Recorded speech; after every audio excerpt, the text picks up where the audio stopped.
Hey, what's up? This is Chosen. Happy Thursday to you. It looks like we have got the Fire Night tournament that is special for only the Demon Spawn finally live in game. So we're going to talk about how the community feels about this tournament. Should you be spending a bunch of resources to go after this special faction tournament that Plarium had the voter base vote on or not, and give you some context surrounding that whole situation. Plus, there may be a reason that you want to hold off for a little bit before you start diving into this tournament, even if you are going to do it. So let's get into it.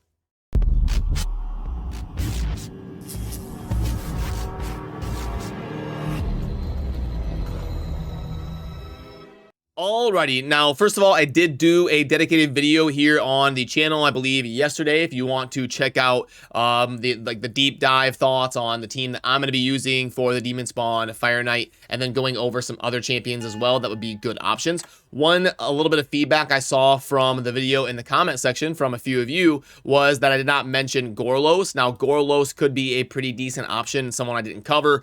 We do have an A1 that is a multi-hitter, which is always nice against the Fire Night. And then we're also going to be getting a little bit of turn meter fill to help us kind of cycle through, because obviously the Fire Night is going to be under a defense down when Gorlos does it himself, and you're probably going to be bringing a defense break. Also, in the Demon Spawn, a defense break is kind of hard to get. Like Sishia does it, but you have to have 2 enemies under HP burn, which obviously isn't going to happen against the Fire Night boss and stuff like that. So, especially with Gorlos being strong against level 20, which is Force Affinity, and he is Spirit, I do agree that Gorlos is a great option. So thank you for pointing that out down in the comment section, and I wanted to make sure and keep you in the loop on that. But then in terms of this Fire Night tournament around the Demon Spawn, so it looks like we are going to be getting the standard kind of 2100 for top reward. The Void Shard being the top reward does not surprise me at all. And then we get a little bit of the Awakening mechanics here at 1750 with an Ancient Shard and also a Soul Stone as well. So the sentiment I'm getting from the community is they wish it was a little bit better. It's not super hype, but as far as tournaments we can expect coming down the pipeline, this is pretty much decent in the current context of the game. So all in all, people seem about lukewarm on it from what I'm seeing. And for what it's worth, there is also a global leaderboard, but it is a meme. It's just a Void Shard, a book, and a chicken, so there's really no incentive to like go after something crazy in the global leaderboard, which none of us would be doing anyway, because we're not going to spend $500 to win a tournament. But anyway, there is something that puts this over the top in terms of being better than a normal random throwaway tournament, and that is that there is a drop fever for the Savage set. The Savage set is probably a top 10, top 12-ish set in the game. It is a great set to get on any damage dealer, anybody that you're bringing in any sort of capacity to crank out tons of damage. You're gonna want a Savage set on them a lot of the time. It's obviously not as good as the Lethal set, but the Lethal set is a lot harder to get your hands on by farming the Dark Fae Astronix. So I do think it's a good tournament to get in after because of getting the Void Shard, the Awakening mechanics, possibly finishing up high enough to get some bonus rewards like Relentless gear, and then also being able to round out some Savage gear to add to your account. But there is one thing I want to make sure that I give you context on, and that is going to be right here. You will see there is a Dungeon Divers event starting soon. So if you've got a bunch of energy saved up, if you're going to be claiming like 2,000 energy from your inbox or something, you may want to hold off until tomorrow, because you're going to be able to double dip some of that energy with Dungeon Divers. If you're on a resource or energy budget, you probably just want to kind of take a chill day today or focus on something else, and then dive into doing a bunch of Fire Night grinding tomorrow. So you can do both the Demon Spawn Fire Night tournament and the Dungeon Divers at the same time with the same energy starting tomorrow. And then as far as how difficult your groups are going to be to finish high, if you look at my group right here, it looks like they're going with the normal 100 people per group.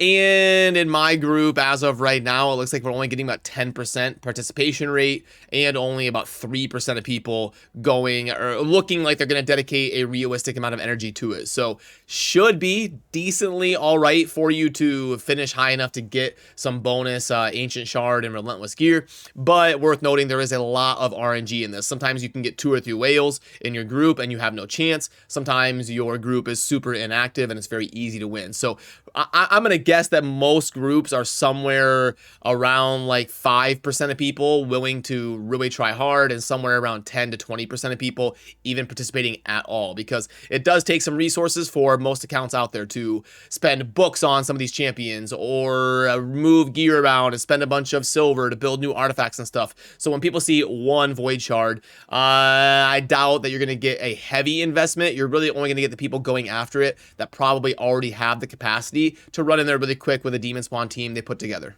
Which is kind of what I did right here with my team. I didn't spend a ton of resources moving stuff around or min-maxing a team. I just went with a squad that is going to do it in about 2.5 minutes on stage 20, because stage 20 is the best for points per energy spent. I already did a dedicated video on this team that I already have on the channel, but just to quickly rehash if you didn't see that, I'm personally going to be using Candrafon, Helicath, Krutraxa, Allure, and then over there on the far right, Countess Lix to wrap it up.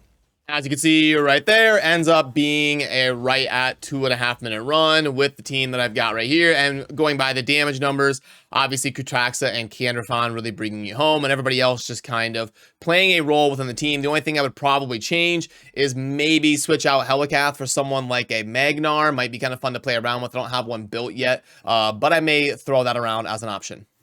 And there is also going to be a classic arena takedown coming up. They're really leaning into the special factions and coalitions mechanic of trying to get people to theorycraft and build different teams to fill out their roster. Now, this one is going to only focus champions from the Corrupted Alliance, which they've got the banners right there: Dark Elves, Demon Spawn, Undead, and Knight Revenant.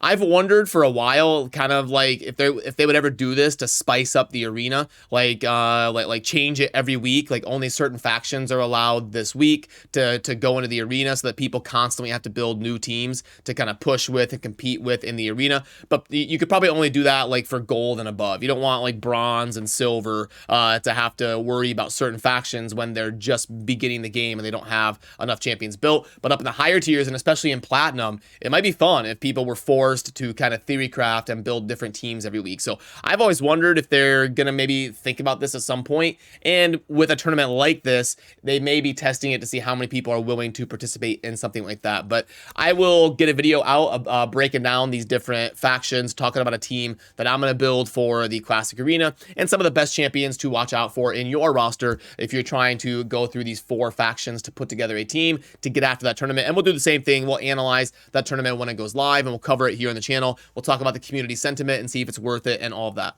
So yeah, good luck getting after that Savage gear, and good luck scooping up your Void Shard at 2100 points. Have a great rest of your Thursday. As always, remember to subscribe on your way out if you enjoy daily Raid Shadow Legends content, and I'll see you soon in the next video. Thanks for watching. Peace.